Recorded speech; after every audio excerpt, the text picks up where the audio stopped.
Let's talk about coloring a comic page. My name is Matt Wilson. I've colored too many Marvel comics to list them all. Thor, Daredevil, and Scarlet Witch. I've been on Thor for forever. Every color is made up of three core components: hue, saturation, and value. And understanding these three components will help you immensely when coloring a comic. You'll find yourself sometimes stumped. Why can't I get this glow to look glowy? Or why is this green not popping? There's a lot of times you'll come up against a problem, and the only way to solve that is to understand these components that make up a color. Perhaps that glow's not glowing because every other color around your glow is too similar in value, or not a good enough contrast in saturations, things like that. So if you don't understand how the hue, saturation, and value of each color works, and then how each component of a color works against another color's three components, you're gonna just be left guessing, and then that'll make you spend more and more time trying to fix a problem when you could, with the understanding of these components, kind of solve problems much quicker, get on to the next page, which is important when you have 20 pages to color. Let's start with hue. Essentially, hue is the name of a color. If you looked at a color wheel and you said there's red, green, yellow, blue, that's the hue. Silly little drawing of balloons, that's a red balloon, a blue balloon, a yellow balloon. Those are all referring to the hue. Next up, we'll talk about saturation. Essentially, saturation refers to the intensity of a color or the richness of a color. The more saturated, the more pure the color appears. The less saturated, the more washed out or kind of pale a color will appear. Here in the middle, again, we have red, most saturated red at the top, kind of becoming less and less saturated all the way down to where it just turns into a gray at the bottom. And then again, my examples of being both those items are yellow. The lemon is a much more saturated yellow. That lovely cheese wedge is a less saturated yellow. And then we'll move on to value after that. That's the relative darkness or lightness of a color. Value exists separately from hue and saturation. So for example, if you're looking at a black and white photograph, that's a photograph of objects that are colored, but all you are seeing are those colors' values. So another way to think of value can easily be thought of as a 10-point scale, 0 to 10, 0 being white, 10 being black.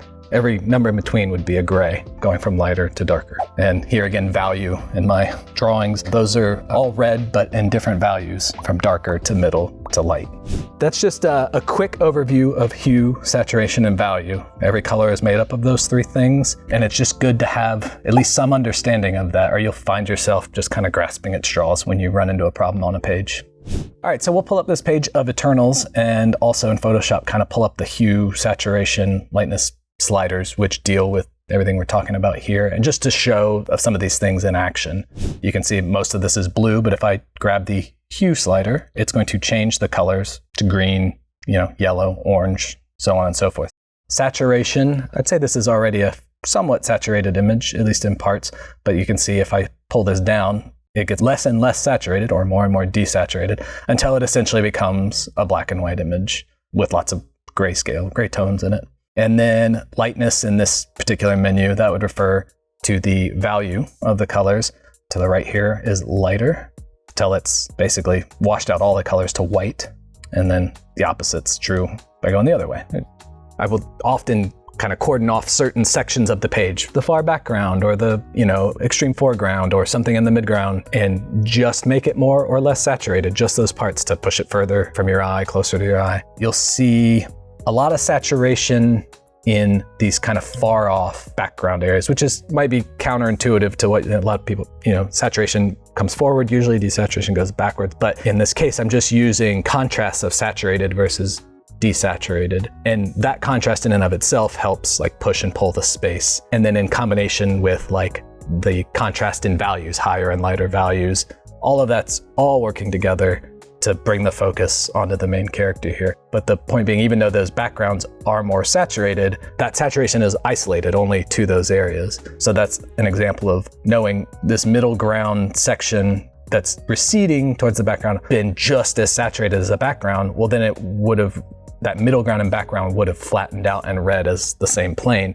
As it is now, my middle ground stuff is kind of darker and less saturated, then my furthest background stuff is a little lighter and more saturated. So those two things work in contrast with each other and help push the space. And then again, the extreme foreground elements, their value is much higher than all of the rest of that. So now it stands alone as a third and even closer element.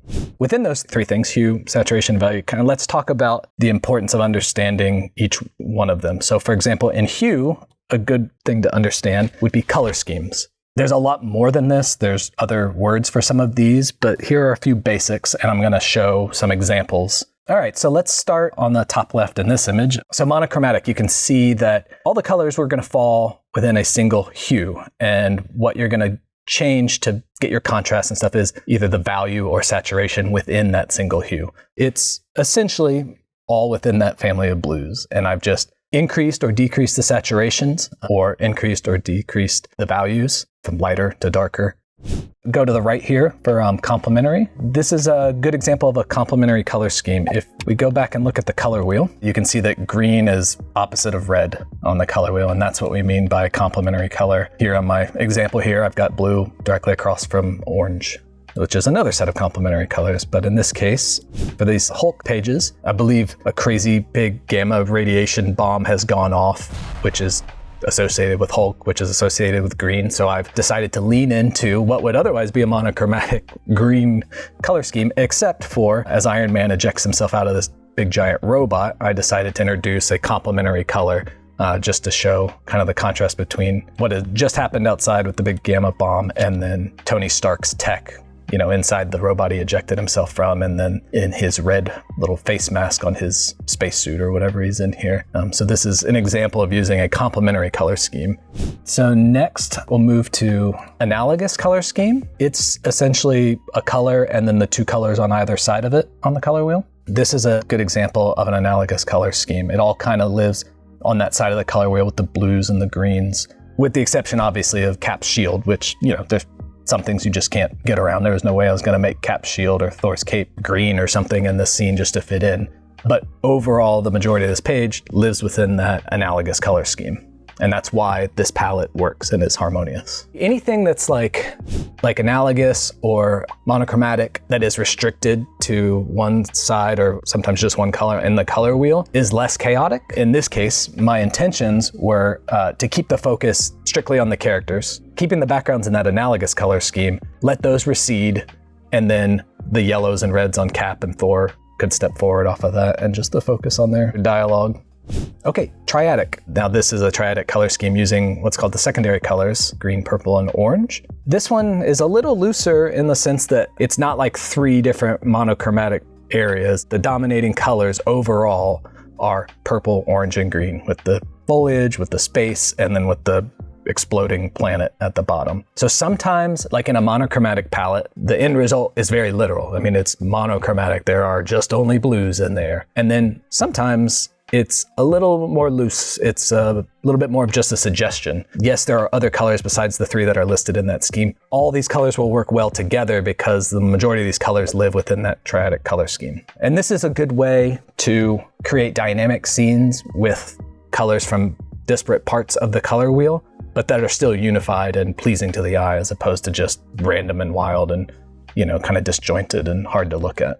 You'll see like split complementary, and basically that just, you take one color, in this case red, and then the other two colors live on either side of its complement. So on either side of green in this case. And we'll see that kind of in practice here on this Captain America page. And I think red had been established for a lot of this villain's imagery. So I already knew I had a lot of red elements, so I was looking for some other colors to nicely complement it. And then I kind of made Cap's blue a little more teal, and then I used a lot of green there in the background. And so that just makes for a, you know, an eye-pleasing, kind of harmonious palette overall. But again, like, you know, their skin tones are kind of dip into the purples here and there, and so does his collar. So it's not like every color has to be within the three colors set up, but it's more just of a general rule to apply to the page overall to help kind of bring everything in line. This tetradic one is not something that gets used a whole lot, at least by me. It's similar to analogous in that, like, you're kind of giving yourself a little wiggle room on either side of a dominant color, but then also finding some contrast by doing the same thing on the opposite side of the color wheel. You'll see colors other than that in here, but the majority of them live in that blue and purple or yellow and orange kind of area. The sets of colors you're using being on the opposite side of the color wheel make the image a little more dynamic. It's good for action scenes, that kind of thing. And then sometimes you'll see something in a page that, like Icarus shooting Thanos with his I-beams, like is naturally going to give you these oranges and yellows. And so you know, well, that element is in the page, it's there. You're going to make it those colors. Well, now what other colors can I use everywhere else? And that's a lot of how the decision-making process goes for me, is what elements are already set in stone, and they're, you know, I'm being told to use essentially by the art. Those need to be this color. Well, what will work well around those, behind those, before those, after those, places to give contrast and impact. It's probably 70-30. 70% of the time it's organic. 30% of the time it's, you know, oh, I see the color scheme in this, I'm going to use the color scheme. Within all of that, it's also important, you know, having some intent to begin with is useful because it gives you a direction. And all of these color schemes are schemes that we as humans kind of naturally react to in various ways. So kind of understanding those and knowing when to implement them is a good tool to have in your bag as a colorist. Anybody can learn how to make comics, but if you want to learn from Marvel pros, check out the rest of the course at proko.com/Marvel. We have more free lessons that will help you on your journey and let you peek into the course to decide if it's right for you. Once you go premium, we'll teach you scripting, drawing and inking techniques, how to make environments, comic covers, and more. There's so much to learn if you want to make good comics, and this course will set you on your path to make your own.